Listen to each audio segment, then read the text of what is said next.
नमस्कार. माझ्या यूट्यूब चॅनलमध्ये तुम्हा सर्वांचे खूप खूप स्वागत आहे. आजच्या व्हिडिओमध्ये आपण पाहणार आहोत ज्येष्ठ नागरिकांनी आपलं जीवन सुखद कसं घालवायचं. चला तर मग, जीवनात आपल्याला प्रत्येकालाच कामातून निवृत्ती म्हणजेच रिटायरमेंट हे असतेच, नाही का? याला आपण आपल्या आयुष्यातील एक फेज म्हणून पाहूया. आता पहिली जे असते ते म्हणजे आपलं शिक्षण, शालेय जीवन किंवा कॉलेज जीवन, म्हणजेच आपण त्याला विद्यार्थी दशा असं म्हणू शकतो, नाही का? दुसरा काळ येतो तो म्हणजे आपण नोकरी करतो तो, म्हणजेच अर्थात त्याला अर्थार्जनाचा काळ असं आपण म्हणू. आणि तिसरा टप्पा म्हणजे आपल्या निवृत्तीनंतरचा फेज, जे की रिटायरमेंट नंतरचा काळ. आता यामध्ये विचार केला तर निवृत्तीनंतरचा काळ हा सर्वांचा सारखा नसतो. कोणासाठी तो खूप सुंदर असतो, तर कोणासाठी बऱ्यापैकी असतो, तर कोणासाठी तो अगदीच नकोसा असतो. म्हणजे ते अक्षरशः मरणाची वाट पाहत असतात. मग आपण हे निवृत्तीचं किंवा रिटायरमेंटची तयारी करायची का? आणि तयारी जर करायची म्हणजे तर नेमकं काय करायला पाहिजे? आता तुम्ही म्हणाल, हो आम्ही तयारी केली आहे. आता तुम्ही तयारी म्हणजे नेमकी कोणती तयारी केलेली आहे? की तुम्ही म्हणाल की आम्ही आर्थिक नियोजन अतिशय योग्य पद्धतीने केलेले आहे. परंतु तुम्हाला माहीत आहे का, त्या व्यतिरिक्त सुद्धा आपल्याला मानसिक तयारी करायला पाहिजे का? तर याचं उत्तर मी म्हणेन हो, कारण अतिशय गरजेचं आहे. मी अशा कितीतरी लोकांना पाहिलेले आहे की कार्यरत असताना अगदी उत्साही असणारे, अतिशय अपडेट राहणारे, किंवा आपण असं म्हणू की खूप कर्तव्यदक्ष दिसणारे लोक रिटायरमेंट नंतर मात्र डिप्रेस होतात किंवा डिप्रेशनमध्ये जातात. एकटे राहायला लागतात किंवा त्यांना एकटं वाटतं. काहींच्या तोंडून असंही ऐकलं आहे की ते कंटाळले आहे, आता त्यांना नकोस झालं आहे. याला खूप कारणं आहेत. आधी आपण त्याचं काही कारण बघूयात, नंतर आपण त्यावरचे काही उपाय शोधूया. आता त्यातील पहिलं कारण म्हणजे की तुम्ही आता ॲक्टिव्ह नसतात, सक्रिय नसतात. त्या मानाने जेव्हा तुम्ही नोकरीत असता त्या मानाने आता तुम्ही सक्रिय नसतात. त्यांना असं वाटतं की आता मला कोणी विचारत नाही. विशेषतः हे 70+ लोकांसाठी बोलतोय आपण. काय होतं की वृद्ध व्यक्तीकडे त्या मानाने फारसं लक्ष देत नाही. कुटुंबात माझ्या ओळखीचे एक असे गृहस्थ की त्यांना भेटायला गेले होते तर सततच त्यांच्या रूममध्ये असायची. त्यांच्यासोबत मुलगा, सून फारसं बोलत नसत. तसेच त्यांचे नातवंडसुद्धा त्यांच्याजवळ जात नव्हते. जेवणाचं वगैरे त्यांच्या रूममध्येच दिल्या जात असे. मग अशा वेळी जर जोडीदार असेल तर तो काळ कठीण जात नाही. विशेषतः पुरुष मंडळींना हा काळ फार कठीण जातो. मग त्यांना भेटायला गेले, बोलायला गेले तर त्यांच्या प्रतिक्रिया भयंकर असतात. काय असतं की जीवन हे जगायला आता नकोसं वाटतं. त्यांना असं वाटतं की आता जीवन नकोसं आहे, किंवा मला आता देवानी लवकर न्यायला पाहिजे. जगण्याचा कंटाळलेले असतात. कोणी विचारणार नसल्यामुळे. विशेषतः आता काही वृद्ध व्यक्तींसाठी आपण बोलतोय, तर त्यांच्याजवळ कोणी बसत नाही. त्यांच्याजवळ कोणी बसायला पाहिजे. त्यांना दिवसातून एकदा तरी त्यांच्याजवळ बसणं, त्यांच्यासोबत बोलणं, ह्या जर गोष्टी केल्या तर तेवढं त्यांचा वेळ तो वाईट जात नाही. पण त्यांच्याशी कोणी बोलायला नसलं तर अगदीच कोंडमारा होतो आणि त्यामुळे अजूनच डिप्रेस होतात ते आणि कंटाळतात.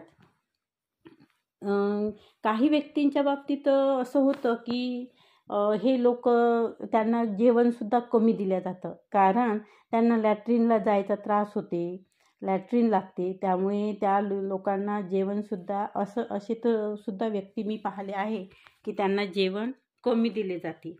तर असं घडायला नाही पाहिजे, पण होतं असं काहींच्या बाबतीत. आणि म्हणूनच हा काळ अतिशय कठीण काळ आहे असं मला वाटतं. असं जास्त पुरुष मंडळीमध्ये जास्त प्रमाणात दिसून येतं. त्या मानाने स्त्रियांच्या बाबतीत हे कमी येते, कारण स्त्रिया घरात स्वयंपाकघरात जातात, काही आहे की नाही, किंवा काही स्वतः बनवूनसुद्धा खातात. मात्र पुरुषांच्या बाबतीत हे घडताना कमी दिसतं. मला वाटतं हे करतच नाहीत.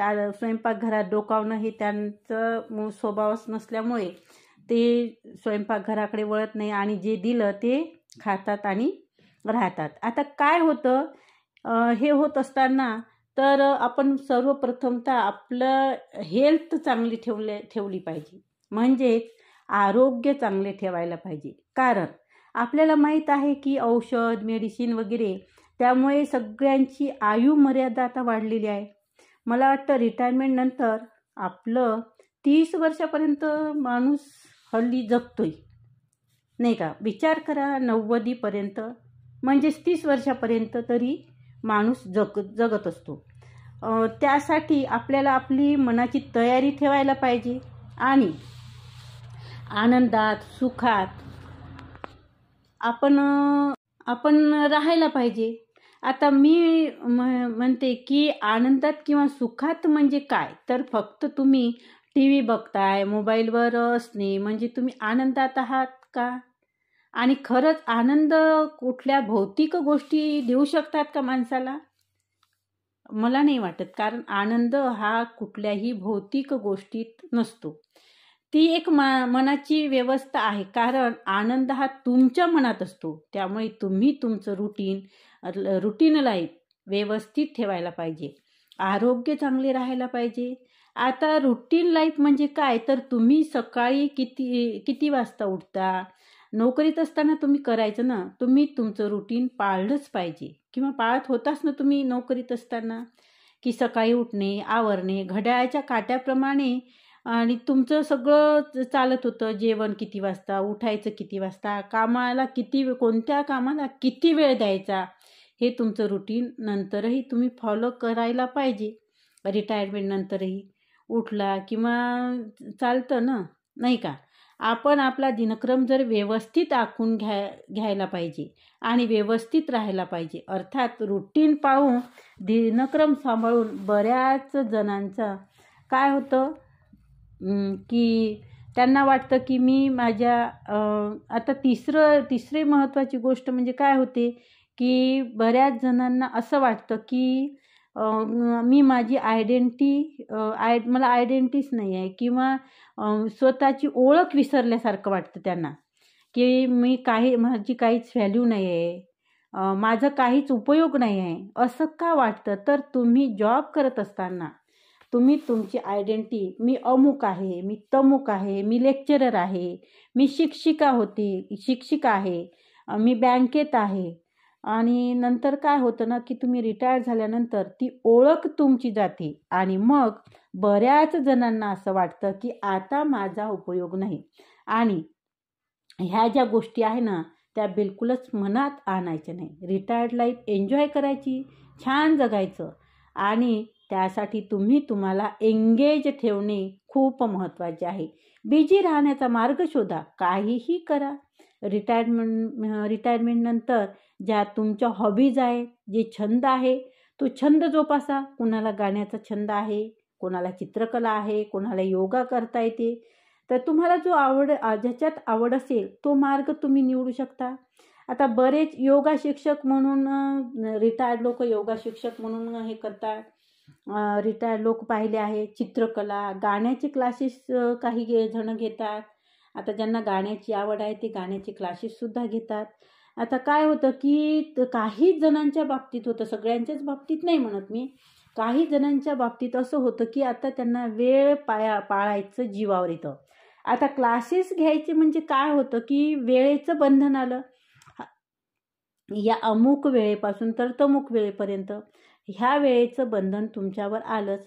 तर काही जणांच्या बाबतीत असं होतं की त्यांना वेळेचं बंधन आता नको वाटतं, कारण जॉबवर असताना किंवा ते कार्यरत असताना त्यांनी व्यवस्थित ते वेळेचं हे बंधन पाळले असल्यामुळं आता त्यांना वेळेचं बंधन नको वाटते. आणि म्हणून वेळेनुसार करता येईल तुमच्या वेळेनुसार करता येईल अशा काही कामं करा की स्वतःला बिझी ठेवा आणि आणि एक मात्र अतिशय महत्त्वाचं ते म्हणजे आता तुमची हे शेवटचा टप्पा आहे. त्यामुळे कुठेही काम करताना सेवाभाव ठेवूनच करायला पाहिजे.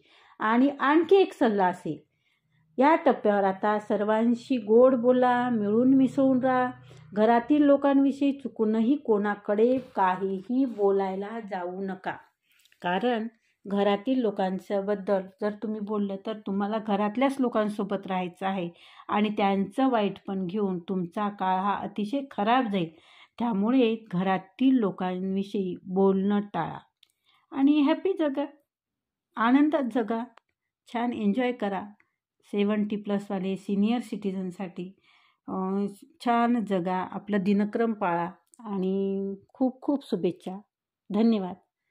व्हिडिओ जर आवडला असेल तर व्हिडिओला लाईक करा, कमेंट करा, व्हिडिओ शेअर करा आणि चॅनलवर जर नवीन असाल तर चॅनल सबस्क्राईब करा. धन्यवाद.